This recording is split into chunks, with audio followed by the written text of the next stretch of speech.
Hey guys, it's me, Incurable Jules. I'm coming at ya today to talk about ADHD. So, as y'all know, I've talked about my ADHD a little bit in the past, but I have a few diagnoses. I'm diagnosed with ADHD. I was diagnosed with PTSD, and I'm diagnosed with anxiety, all diagnosed by therapists. I've been diagnosed with ADHD since I've been in kindergarten. The other two diagnoses came along a lot later, but they've definitely affected me most of my life. And ADHD, though, that was the easiest one to spot. Because as a kindergartner, I would get up, walk around during class, and talk to all the students. I wouldn't listen to the teacher. I would get distracted. My gymnastics teacher kicked me out of gymnastics because I wouldn't follow any of the instructions and would just run around and do whatever I wanted. As a little kid, I just did not listen to adults. I just didn't listen. I was very rambunctious. I was very energetic. And so my mom, being a special ed teacher, she caught on pretty quickly that I had ADHD. So she immediately got me into a psychologist and got me diagnosed and got like the whole testing done and all that sort of stuff. Oh yes, came back, definitely had ADHD. And they put me on medicine. So I was on Adderall and Vyvanse for years and years and years. And I was on the slow release, so you take one in the morning and it releases slowly throughout the day. Well, I have a love and hatred of medicine. Yes, ADHD medicine can be super helpful and can be very beneficial for lots and lots of people. I was put on a lot of it as a young kid, and I definitely think it changed the way I looked at the world and saw the world as a kid with ADHD. It turned me into a zombie, especially when I was in middle school and high school, because they saw that I was a little bit unfocused, and so immediately, instead of talking to me and trying to figure out what I was having trouble focusing on, if it was a lack of motivation or things like that, instead they just upped my meds. Just kept upping it, even if I wasn't focusing and I was still having trouble focusing it. They just keep upping it. Be like, oh, okay, well, just here, take a 5 milligram quick release once this wears off, and here's more medication. So I was just constantly medicated until I got to college.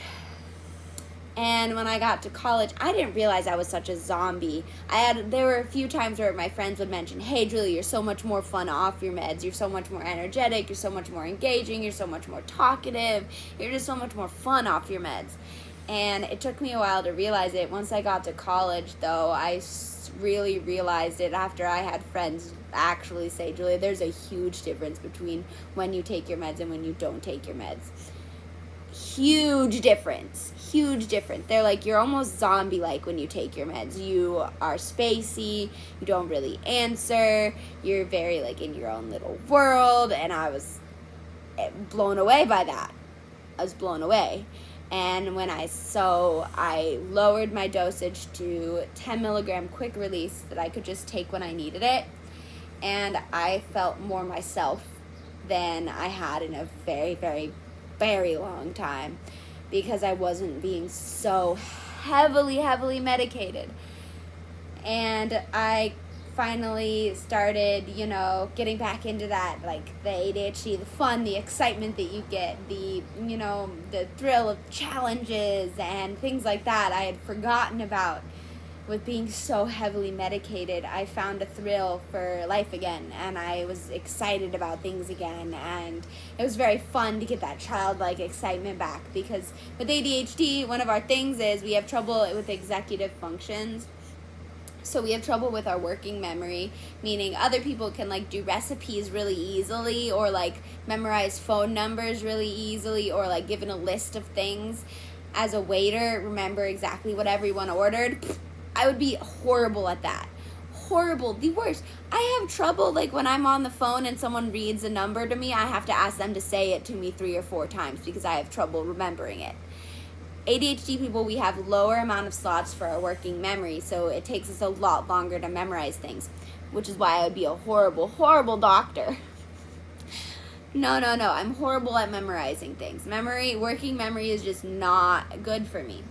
So, and then time management. I have trouble managing my time and staying on task. Even starting and initiating tasks is very hard for me. Regulating my emotions. I get very excited easily and I have trouble controlling that excitement. Or I get very angry easily and I have trouble controlling that anger. Emotion regulation is very hard for people with ADHD. We have trouble regulating our emotions and they can come on and they're very strong. Which is fun when that childlike excitement comes out. You're just so excited and bubbly and just over the moon and you just can't contain it, and it can be just really, really fun. That excitement is just really, really fun. It's one of the reasons I really, really love my ADHD. It makes living a lot of fun because I find the fun in a lot of different things. It's also, I'm very creative. I love creativity. I love doing new things. I love challenging myself to find new things. I love challenging myself to be creative about new things and things like that. It's so much fun and motivating. The other thing is for people with ADHD is we have a motivation deficit. It's all like ADHD can also be called a motivation deficit disorder. So if we aren't motivated, it's not going to get done, or we have trouble focusing. Like an assignment that is tedious for me or is really hard for me to do, that requires a lot of repetitive tasks and things like that. I have low motivation to do it. It's going to be like pulling teeth to get it done or trying to nail Jell-O to a wall. It's just going to be nearly impossible to do. Like I sat down to try to do this assignment and ended up 30 minutes scrolling through Amazon or talking on Snapchat for like 30 minutes or filming a video for something else. Like I just find ways to distract myself because I don't want to do this task. And everything else then becomes a priority before this task, even if that task is the most important. So there are lots of things, daily struggles with ADHD and things that I've been struggling with my whole life that I'm just now learning about. I had no idea the reason that I struggled with recipes and following recipes so much was because of my ADHD. And then my therapist told me that, oh yeah, working memory, ADHD people struggle with working memory.